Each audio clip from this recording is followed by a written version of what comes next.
my post, as they say. I can't believe you're doing this. How do you manage to do that? Okay, the thing is, he's got this laptop here, and I am there. Everywhere I go, I'm there.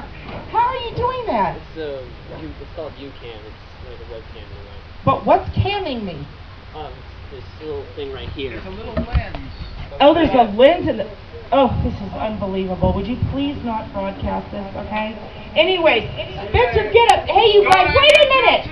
Thank you to Epic Strike. Would you please say thank you to these guys? Thank you, guys. Woo! If you want to leave your stuff and wait to, that's cool. I'd appreciate it. You guys, it was nice to have you back. I've missed you.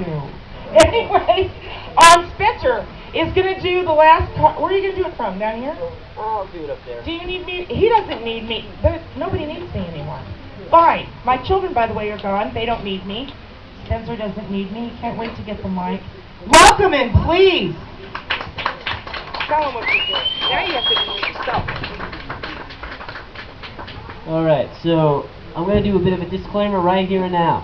This is the last time I'm going to be doing George Carlin for you. And as I think could be a good finale, I intend on doing... 7 words.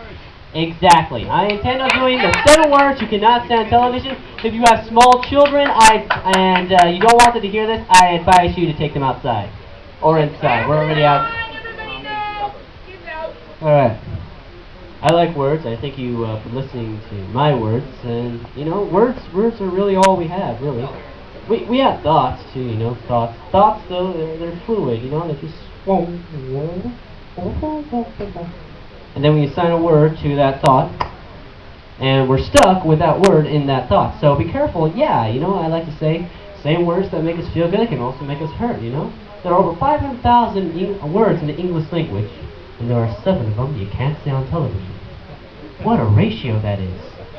499,993 to 7. They must really be bad. They'd have to be outrageous to be separated from a group that large. All of you over here, you 7.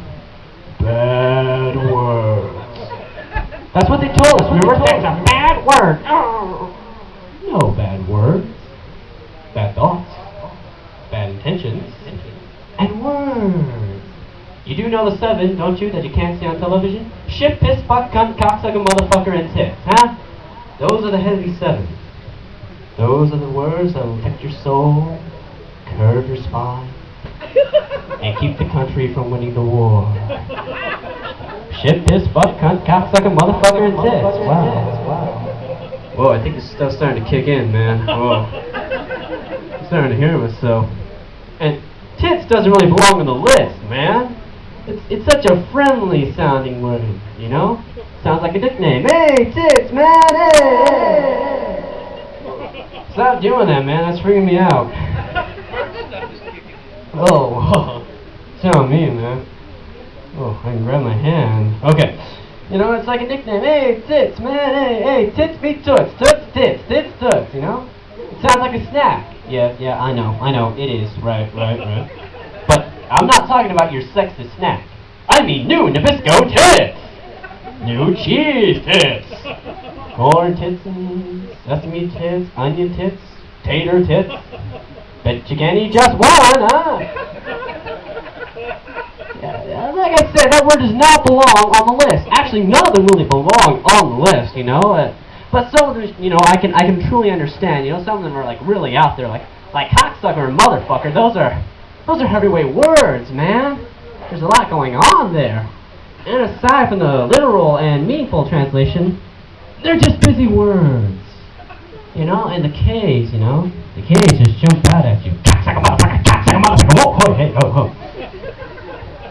And I don't really want to go into shit right now, but the other 4-letter Anglo-Saxon words are piss and cunt, which go together, of course, little accidental humor.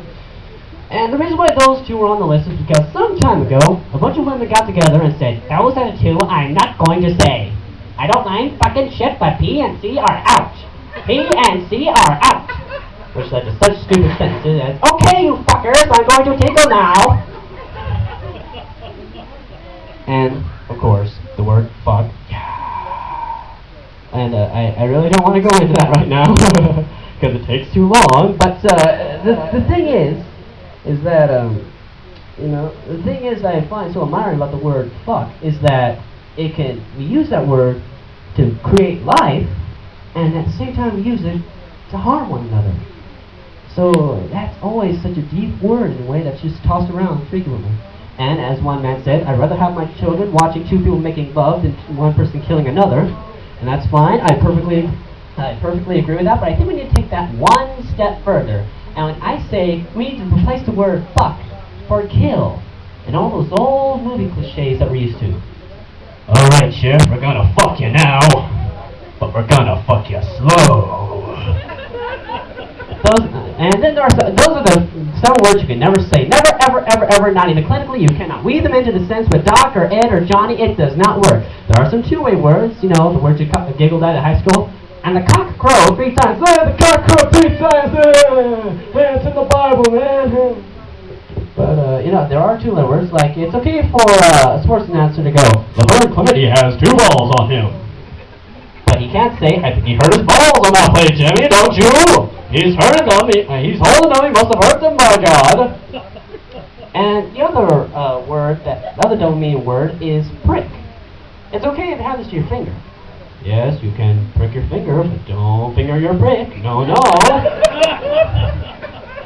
And I actually got a message from a college professor the other day when it came to the word fuck and things like apparently motherfucker had to be taken off the list. Because the college professor looked it up and called me and said, sir, you cannot use that word because it is basically a replication of the word fuck. And I said to the guy, how the fuck did you get my number? And for closing, let's check in with Al Sleet, the hippy-dippy weatherman with the hippy-dippy weather report. Hey, what's happening, man? ¿Qué pasa? Okay, what you call your pasta?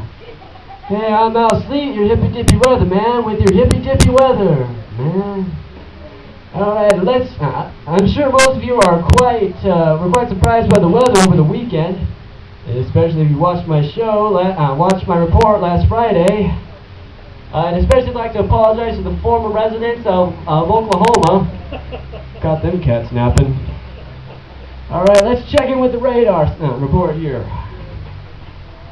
Well, the weather report seems to indicate there will be thunder showers coming in from the north, ranging from a radius of north-northwest, or a radius around 15 miles.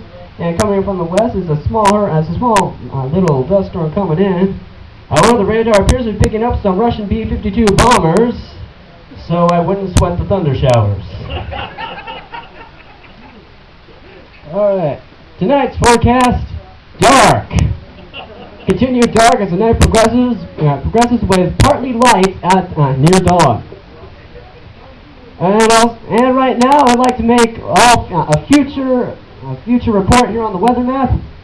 We got some rain coming in from the east. We got dust storms coming in from the west. And as they meet in the middle, mud. All right, so I believe that's it. One last thing, though.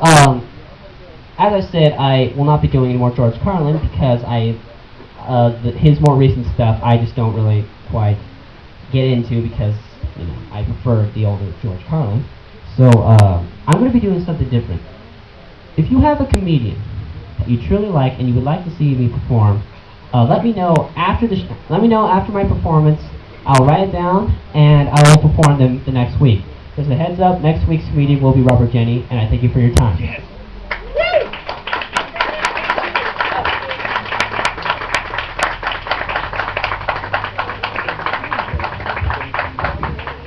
Thank you.